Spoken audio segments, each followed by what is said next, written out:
Assalamualaikum warahmatullahi wabarakatuh. Bismillahirrahmanirrahim. Alhamdulillahirabbil alamin wassalatu wassalamu ala asyrofil mursalin sayyidina maulana Muhammadin wa ala alihi washabihi ajmain. Amma ba'du.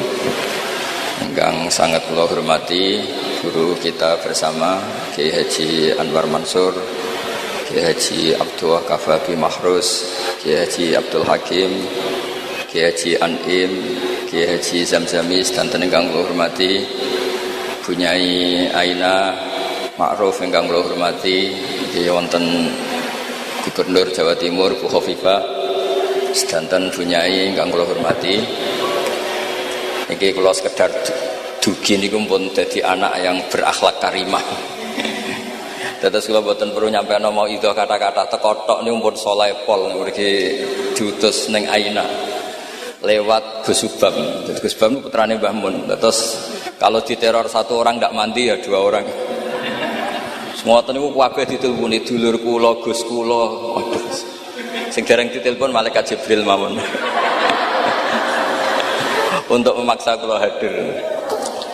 Wis kula wau matur Bu Khofifah kula niku hanya mau undangan orang sepuh. Ternyata orang sepuh itu banyak. Teng Mbah Hamid Pasuruan sepupu Mbah kula, teng mriki gurune Mbah Maimun, terus riyen Mbah Mun ngaji teng Lirboyo. Terus keluarga Lirboyo kadose memanfaatkan hak maksa. Kalau cerita sing ringan-ringan mawon bahwa bener Bu Khofifah tadi, berkah itu dimulai dari hal-hal sekeliling kita. Tapi karena saya sebagai kiai menekuni fikih-fikih perempuan. Dulu itu ada bahsul masail begini Bu Khofifah, agak bahsul masail itu agak benar, tapi ya benar. Gimana hukumnya polisi dari perempuan atau gimana hukumnya wanita jadi polisi? Nah ini Bu, Neng Aina nggak usah bahsul masail, langsung eksekusi, langsung meraktekkan. Itu hampir semua musyawirin bilang haram karena polisi itu wilayah lelaki, karena nangani penjahat, nangani kriminal. Tapi ada kiai yang agak unik, mungkin termasuk kita yang unik itu.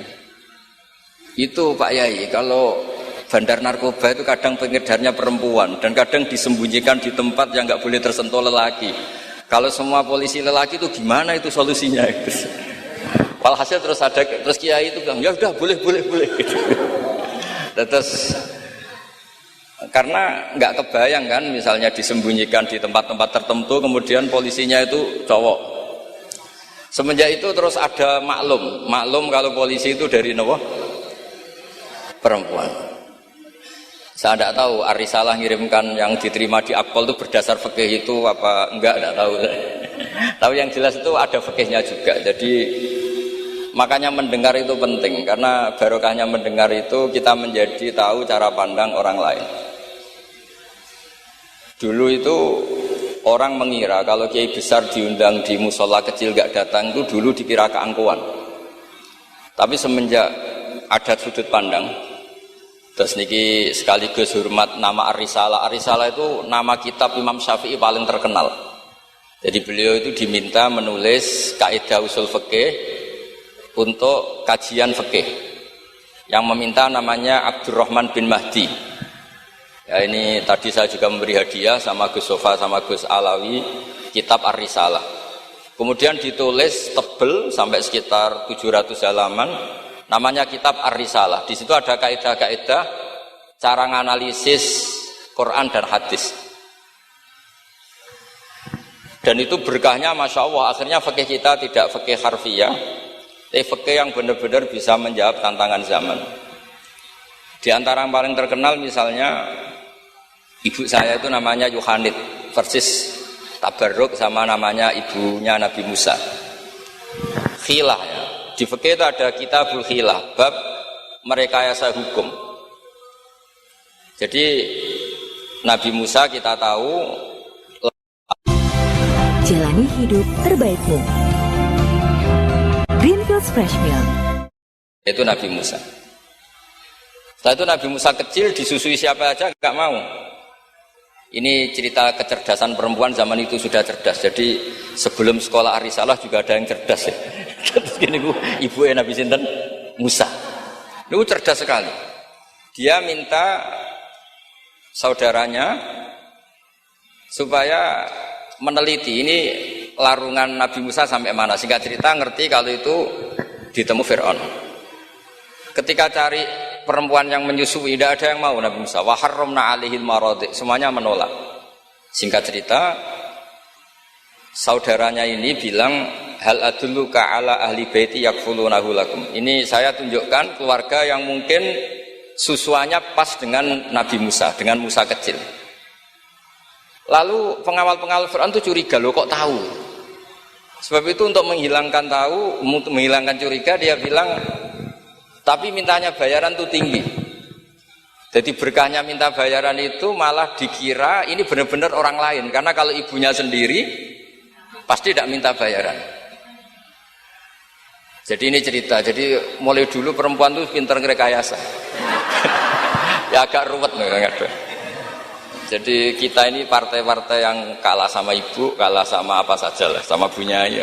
Kalau santri ditanya, takut mana Bu Nyai sama Pak Yai? Mesti jawabannya takut Bu Nyai. Itu ijma, itu sudah ada ijma. Karena kiai itu lebih sabar itu.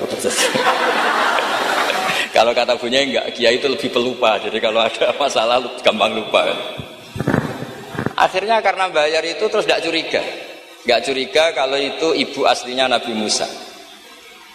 Akhirnya ibunya Nabi Musa dapat dua nikmat. Dia ketemu putranya, sekaligus dapat uang dari Fir'aun. Jadi Quran kalau mencontohkan perempuan itu luar biasa. Ada lagi contoh Asia. Perempuan itu memang misteri. Ada yang istrinya Fir'aun jadi wanita hebat, yaitu Asia. Ada yang harusnya solihah kelas papan atas karena istrinya Nabi Nuh, malah enggak. Sehingga pola-pola fikih perempuan, saya ulang lagi, pola-pola fikih perempuan itu Imam Syafi'i ngarang. Itu kalau sudah tentang perempuan itu ya pusing. Jadi ternyata pusing itu kalau ditarik ke atas. Itu dulu Rasulullah itu menghadapi Aisyah sama Fatimah itu ya pusing. Itu kalau Halah datang, Halah itu saudaranya Khadijah. Kalau datang itu betapa hormatnya Rasulullah. Makasih kamu datang mengingatkan pada Sayyidah Khadijah, pada Khadijah gini-gini. Itu Sayyidah Aisyah cemburu.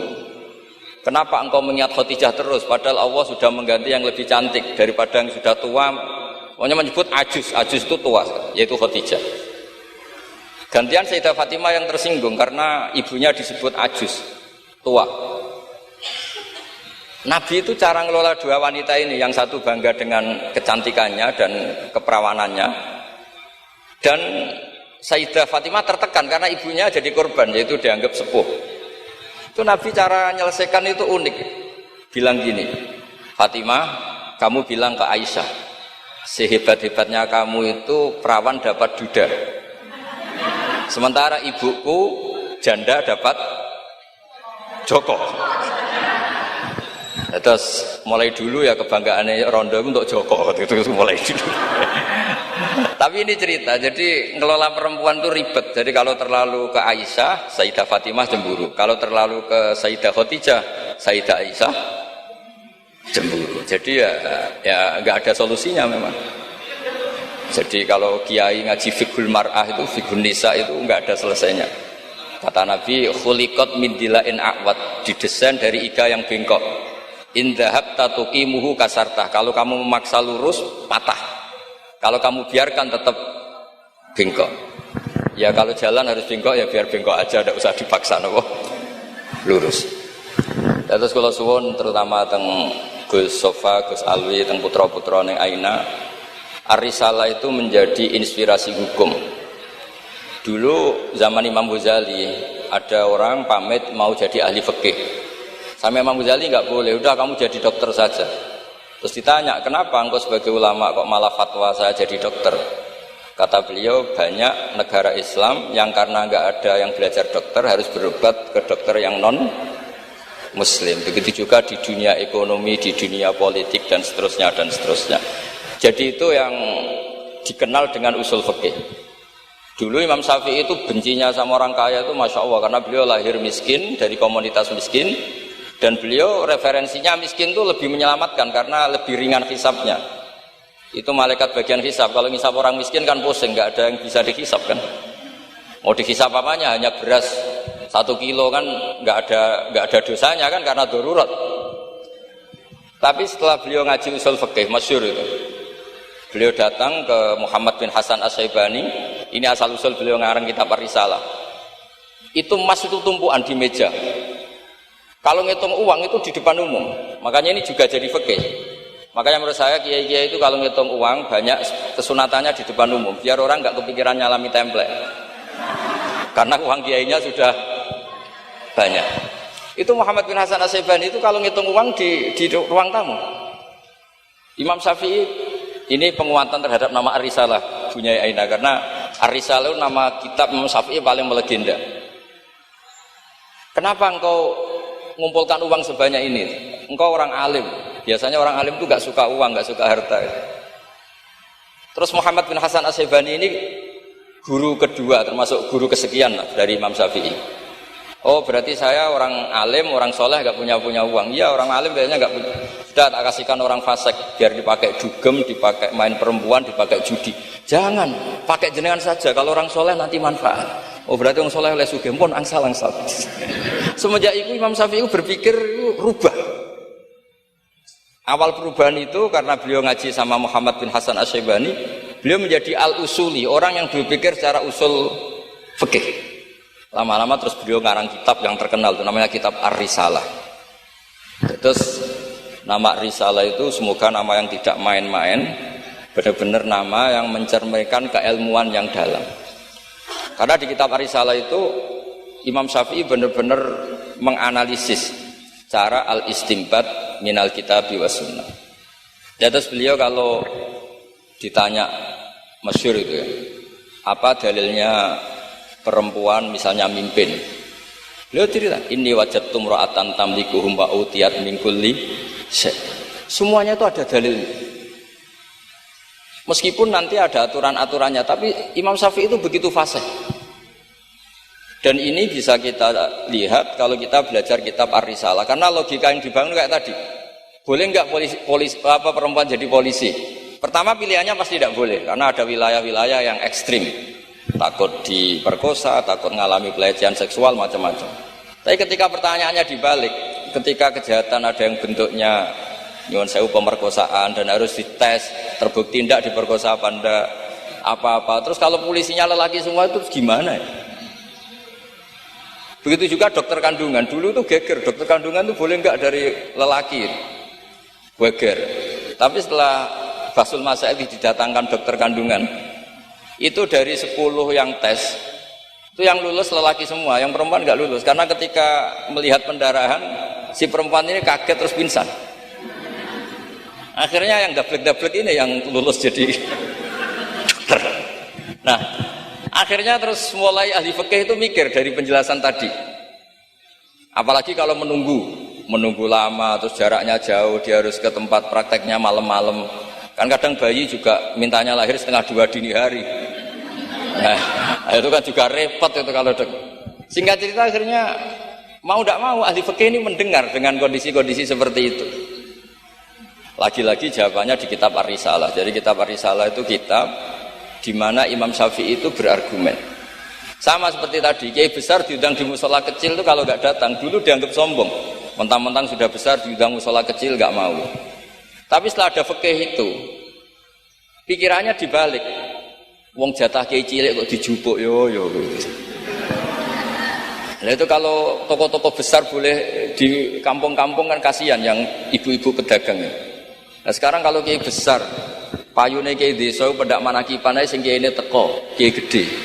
Apa dadi lakone ra sida kan begitu. Wong saya berkali-kali ngalamin tuh, kalau saya enggak datang di acara-acara gitu, mesti kiai kampungnya matur nuwun Gus jenengan gak teko, muga teko. Ya karena mereka jadi lakon kalau saya datang kan mahjub. Nah itu kan terus jadi mindset fikih juga. Ternyata cara pandang, oh nak teko kiai yang sopan, kiai gede kok diundang nang musala cilik teko. Itu mungkin kata orang banyak seperti itu, tapi tanyakan kiai RT itu. Sopan opo? Jupuk rezekine wong kan begitu. Nah, fikih-fikih seperti ini itu adanya di kitab Ar-Risalah itu. Jadi Ar-Risalah itu kitab yang luar biasa. Jadi berkali-kali kalau matur sudut pandang itu harus kuat. Ya, sudut pandang itu harus kuat. Ya tadi, misalnya Imam Sa'roni dulu itu ditanya, kenapa engkau sekarang suka jadi orang kaya, padahal dulu anda senang jadi orang miskin. Beliau cerita, ada ulama ditanya seperti itu, terus ngendikan, li'afuza biladzatil khitab, supaya saya kalau ada khitabnya Allah itu tidak ngenes. Khitab apa? Wa anfiqu fisabilillah, kamu harus berderma di jalan Allah. Uang saja tidak punya, kok disuruh berderma, supaya kalau baca Quran itu tidak ngenes teman-teman itu. Dan misalnya baca itu bi amalikum, saya tidak punya harta. Nah, ya semuanya walhasil saya minta lah, baru karena kitab Ar-Risalah itu yang miskin dia seneng karena nanti tidak ada hisab, yang kaya juga seneng karena lebih manfaat pada orang banyak. Yang enggak jabat yang seneng karena meringankan hisab, yang jabat seneng karena pahalanya banyak karena ngurus orang nopo banyak. Kulo nu asline terkenal iki mboten seneng. Nganti sakniki kulo mboten nate ngurus median, mboten nate pasrah pangeran sebuah urusan. Tapi donga menolak itu nggih mboten wani kulo mbek pangeran. Mergo engko nak sing wong carane ngaji gratisan nggih liwat wong koyo kula-kula ngeten iki. Karena kalau yang terkenal itu semuanya matre, itu juga repot umat. Tapi nak kula terkenal kula ya repot. Wis la haula wala quwata illa billah wa hasbunallahu wa ni'mal wakil.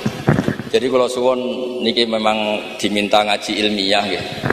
Kalau minta pondok ini harus menjadi pondok ilmiah. Yaitu misalnya ada dokter yang muslim, muslimah, soleh, solihah, anggap saja itu awal dari praktek islami di dunia apa? Kedokteran. Misalnya di kepolisian juga sama, di birokrasi juga sama, karena berkahnya hidup itu kalau dikawal orang soleh. Wa maka nawau yu'adzibahum wa anta napa fihim. Komunitas yang tidak soleh, ada satu saja yang soleh. Soleh itu bisa materinya karena soleh, kayak para habaib atau Rasulillah, atau soleh karena perilakunya, atau soleh karena keinginannya. Itu semuanya berkah, menjadikan azab ini tidak turun. Wa maka nawau yu'adzibahum wa anta napa fihim. Terus kula mboten saged matur kata-kata, wong kula teko tok pun sopan, ampun ganjaran kula pun kathah niku pun. Kula nak ngaji di rumah pakai kitab itu bisa 2 jam, bisa 3 jam. Tapi kalau ngaji seperti ini itu kan koyok kedikte gitu. Temanya diatur, jamnya diatur. Saya itu kiai yang paling pantangan diatur, tapi karena kalah sepuh ya sudah, jadi ganjaran ngaji ini tidak ilmiahnya tapi tawaduk saya gitu. Dimugi barokah tawaduk niki kula nggih untuk barokah Pondok Lirboyo ngoten mawon. Assalamualaikum warahmatullahi wabarakatuh.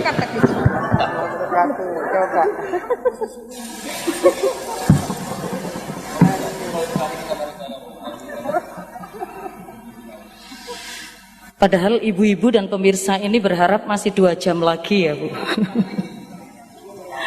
Mohon izin Yun Sewu Gus Baha, ini kita akan memberikan kesempatan kepada ibu-ibu nyai yang akan bertanya. Dan ini pertanyaannya memang harus ditanyakan pagi hari ini,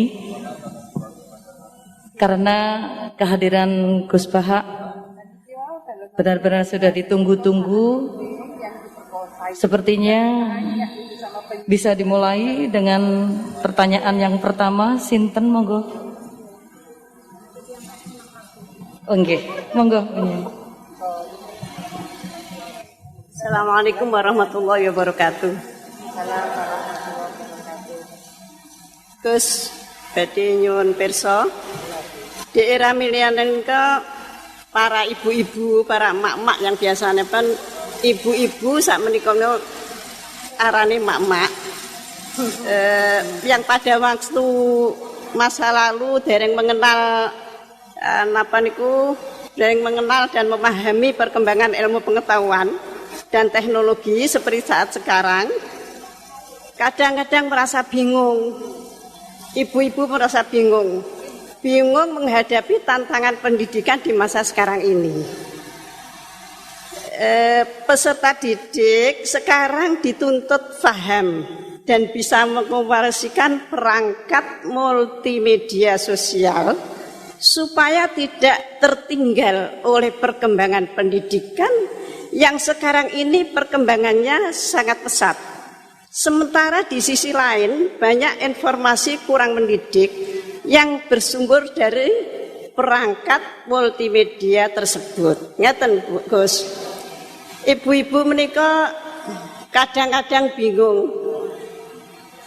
Santri menika kan boten pareng beto HP. Tapi sekarang niku pendidikan memerlukan kita harus pakai HP. Nah, yang ibu-ibu itu mau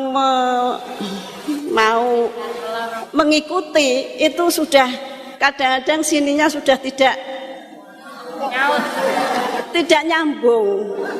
Diwarai WA mawon kadang-kadang mboten sakit. Nah, mungkin kalau santri itu sudah mengunci HP-nya, kita tidak ngerti ini bagaimana caranya kalau dikunci. Jadi tidak bisa. Terus bagaimana Gus caranya kita itu bisa mengarahkan anak-anak sehingga anak-anak itu walaupun pakai HP bisa bisa mempergunakan dengan sebaik-baiknya.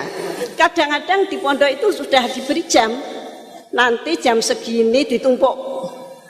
Tapi wong ya anak ya tetap anak, kadang-kadang ya diselipkan. Kemudian pertanyaan kita sebagai orang tua dari anak-anak kami, baik para santri atau anak kami sendiri, apa yang harus kita lakukan? Repot, HP saja tidak bisa, apalagi laptop. Padahal anak-anak itu kalau mencet itu sudah tahu apa-apa. Sedangkan kita yang tua tidak ngerti caranya mencet kadang-kadang. Kemudian bagaimana gini Gus, supaya anak-anak itu juga bisa mengikuti zaman tapi selamat sehingga mereka bisa pinter dalam ilmu pengetahuan tapi juga hatinya selamat, bisa selamat di dunia dan selamat di akhirat. Matur suwun.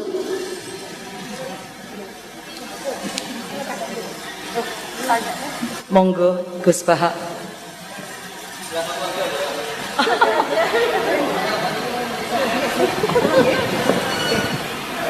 Sinten kula? Nggih. Ingkang utus Gus Bahak kula mboten wantun nolak nggih. Assalamualaikum warahmatullahi wabarakatuh. Gus, sekarang di pesantren-pesantren itu banyak para ibu nyai yang memiliki peran lebih besar dalam mengasuh para santrinya dibandingkan peran Pak Yai.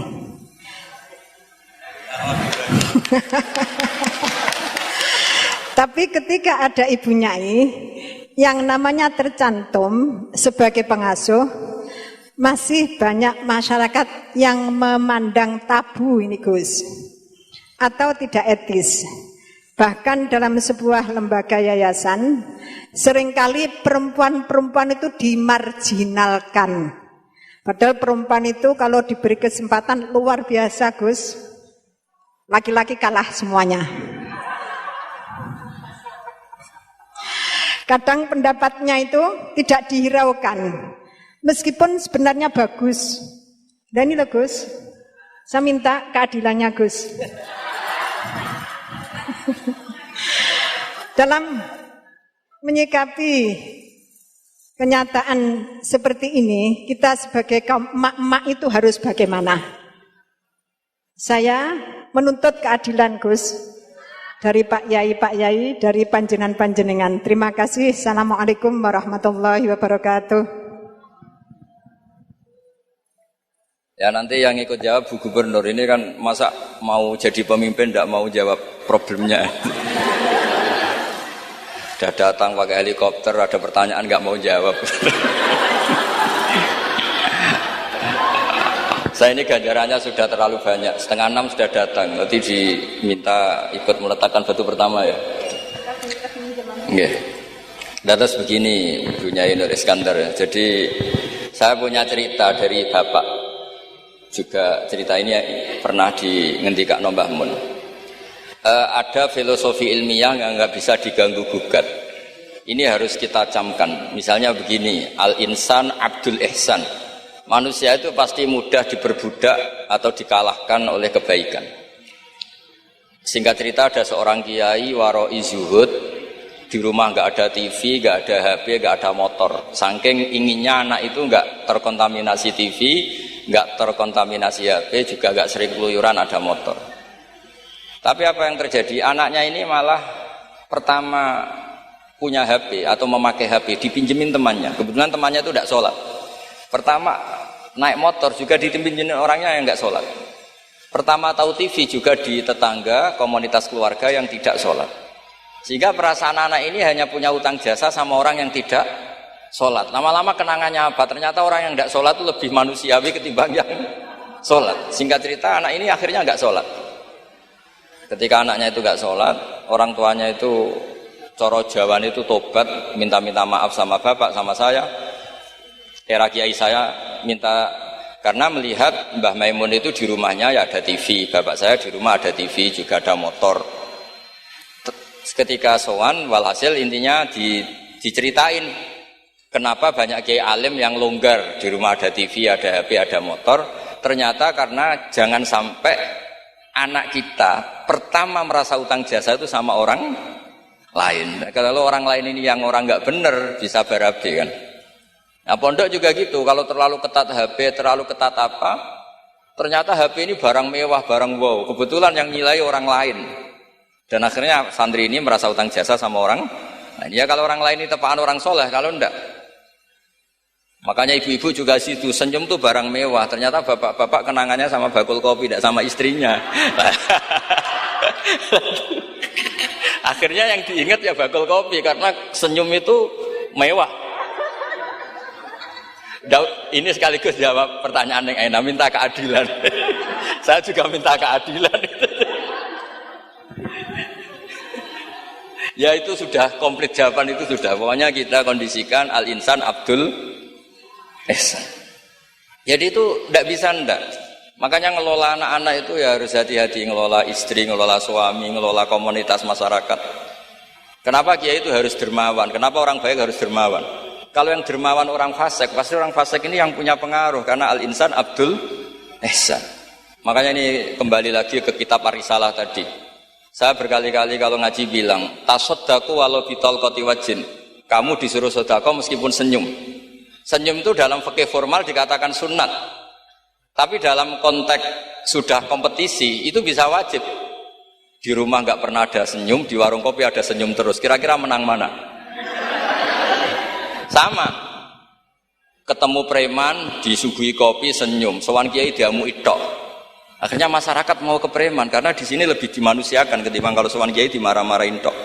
Akhirnya konsep Nabi tolkoti wajin tidak lagi kita katakan sunat tapi wajib. Makanya berarti ibu-ibu senyum sama suaminya wajib. Tapi kalau disenyumin terus ya wong lanang ya udah blek itu dikira enggak pernah salah. Berarti marah juga. Ya sudah, enggak usah diwajibkan, sudah dilakukan, alhamdulillah. Jadi menurut saya ngadepi fenomena sosial apapun kita harus punya kaidah ilmiah yang permanen, yaitu al-insan abdul ihsan. Semuanya fikih, semuanya solusi, semuanya teori itu pasti kembali ke situ. Kalau kita lebih menarik karena ihsan kita, pasti orang ke kita. Tapi kalau kita jeblok secara sosial, ya dibayangkan Allah itu walau kunta faturolidal qalbi lan faddu min haulik. Kalau seorang pemimpin itu kok wangkot, angkuh, tidak simpatik, pasti lan faddu min haulik, pasti orang itu bubar. Jadi itu jawaban umum, tapi insya Allah menjadi solusi untuk ngelola anak kita. Saya sampai sekarang itu ya biasa ngedusi anak saya, jalan-jalan sama anak saya, supaya utang jasanya anak itu sama orang tuanya. Istri saya itu keluarga Sidogiri. Itu saya pernah bilang, kalau anak saya minta uang jajan, meskipun saya tidur agar dibangunin oleh anak saya. Kata istri saya kan, yaitu nanti melatih tidak sopan. Tapi akhirnya saya beri penjelasan secara ilmiah. Yang wajib jajan anak itu orang tuanya, jangan sampai ganggu mbak-mbak atau kangkang. Sehingga korbannya ya harus saya, bukan orang lain. Jadi kita harus kadang-kadang lebih bicara ilmu ketimbang akhlak. Apa artinya anak kita berakhlak sama orang tua, tapi anak kita pas mau jajan ngel-ngel orang lain. Nah, hal-hal seperti itu supaya apa? Anak kita punya kenangan, saya bisa jajan karena bapak saya bisa jajan karena dituruti bapak saya. Tapi kalau kenangannya sama tetangga, dan kebetulan tetangga kita misalnya kurang baik, maka nurutnya sama tetangga yang kurang baik ini. Jadi ini menurut saya, ini karena masalah ijtihad. Neng anak boleh gak setuju ya, karena ini masalah ijtihad. Tapi harus setuju, satu-satu diundang kok ora dituruti fatwane kan. Tapi jelas kaidahnya itu tadi pegang al-insan abdul ihsan. Sehingga kita bisa ngelola gimana orang-orang baik itu berjasa. Makanya ngendikane Rasulullah sallallahu alaihi wasallam masyhur itu, inna hadzal-din irtadaituhu li nafsi wala yusliha li hadzal-dini illa sakha wa husnul khuluq.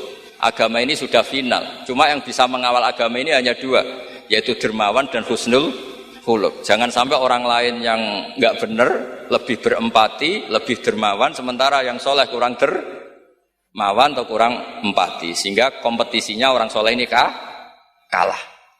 Ya saya kira demikian. Ini mohon terakhir, mohon assalamualaikum warahmatullahi wabarakatuh.